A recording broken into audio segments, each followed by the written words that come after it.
Olá, eu sou o Tataco e essa aula é sobre romantismo no Brasil, primeira geração. Nós vamos falar agora a respeito da poesia brasileira. Essa poesia brasileira que segue os modelos, as características e os elementos que são importados da Europa. Vamos lembrar que ainda muitas famílias mandam seus filhos estudar na Europa e essa cultura acaba sendo importada através dessas pessoas. Então, no Brasil, nós vamos ver também, no romantismo, a figura do herói mítico, a figura da valorização nacional. Valorização nacional essa no Brasil que compreende também em feitos sociais e políticos. Por exemplo, a criação nesse momento do Museu Nacional, do Banco do Brasil foi criado nessa época também. Então, nós vamos ver elementos aí que vão valorizar a nação brasileira enquanto sociedade e vamos ver também na expressão artística a valorização desses elementos nacionais. O elemento nacional do qual vamos falar agora é o índio. José de Alencar, com os seus romances, já elevou esse índio à noção de herói mítico. Mas na poesia não vai ser diferente. O romantismo inaugura-se no Brasil através de Gonçalves de Magalhães, com o livro Suspiros Poéticos e Saudade, pouquinho tempo depois ali da inauguração do romantismo em Portugal. Esse livro é bastante criticado, por outros românticos, como, por exemplo, José de Alencar, porque representa meio que uma transição entre a escola anterior e, de fato, as características românticas. Até porque o Gonçalves de Magalhães escreve um épico chamado Confederação dos Tamoios. A literatura épica é uma literatura que representa um modelo velho, um modelo arcaico.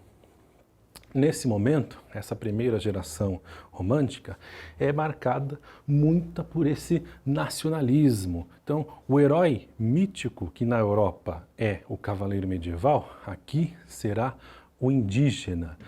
E o maior representante dessa característica do herói mítico indígena é o poeta conhecido como Gonçalves Dias, principalmente nessa sua característica nacionalista. Então, ele vai voltar ao passado, trazendo para esse momento o herói e as características e o modelo indígena de vida, os mitos, a maneira de se falar. Vamos perceber que já passou quase um século, do decreto de Marquês de Pombal proibindo o ensino da língua tupi no Brasil. Então, essa língua já está morrendo. Então, há uma perspectiva de resgate dessa língua aqui, principalmente na figura do Gonçalves Dias. Isso é bastante importante porque o primeiro dicionário que se tem notícia de língua tupi foi escrito pelo Gonçalves Dias. Dicionário esse que o José de Alencar consultou e muito para poder escrever os seus romances indianistas. Então, há, na pessoa de Gonçalves Dias, essa questão desse projeto nacional, de trazer essa identidade do Brasil representada aí por esse passado mítico. É a busca por uma identidade que não seja europeia, uma identidade de fato nacional. Então, o Gonçalves Dias ele vai cantar a terra, a saudade da terra, no famoso poema Canção do Exílio. Quem não conhece esse poema? Minha terra tem palmeiras onde canta o sabiá, as aves que aqui gorjeiam não gorjeiam como lá. Então, essa saudade, essa valorização da terra vai ser bastante intensa nesse momento. Importante também é o lirismo amoroso de Gonçalves Dias.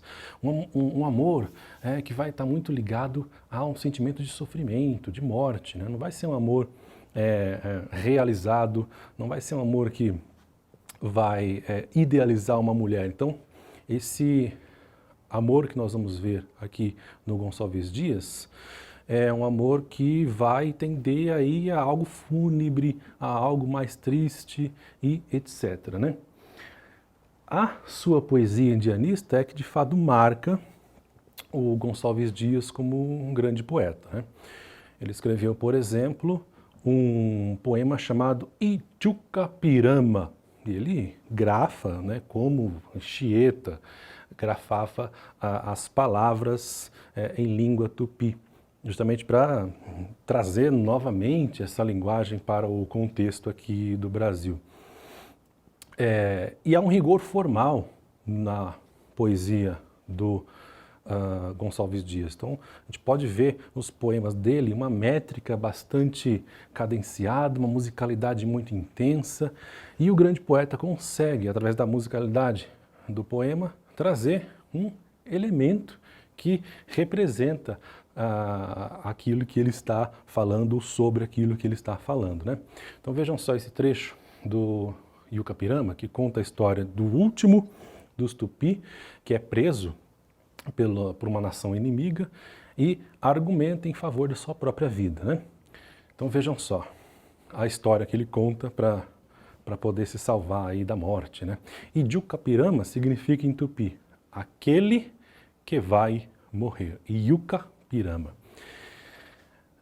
Percebam o batuque, né, da dança indígena nesse poema e na musicalidade dele. Vejam só. Um velho timbira, coberto de glória, guardou a memória do moço guerreiro, do velho tupi. E às noites nas tabas, se alguém duvidava do que ele contava, dizia por dentro: meninos, eu vi. Eu vi o brioso no largo terreiro cantar prisioneiro seu canto de morte que nunca esqueci. O poema é escrito em 10 cantos, né? Essa musicalidade toda, né? Nesses redondilhos, não se espalha ao longo de todo o poema, ela vai mudando, mas vamos perceber aí o rigor e a potência, né, que esses versos têm de trazer o movimento indígena mesmo, né, o movimento da dança em roda, o movimento do tambor e etc. Mas temos que saber que esse indígena é um indígena idealizado na visão aí de um homem branco da sociedade burguesa do século XIX. E essa aula, então, falamos a respeito do romantismo do Brasil, primeira geração, que é, de fato, a poesia brasileira que trata da força, da potência, né, indígena, essa retomada do passado, né, na figura desse herói mítico, transformado, né, num herói mítico aí através do olhar sensível do nosso grande poeta Gonçalves Dias. É isso, muito obrigado, valeu e até logo.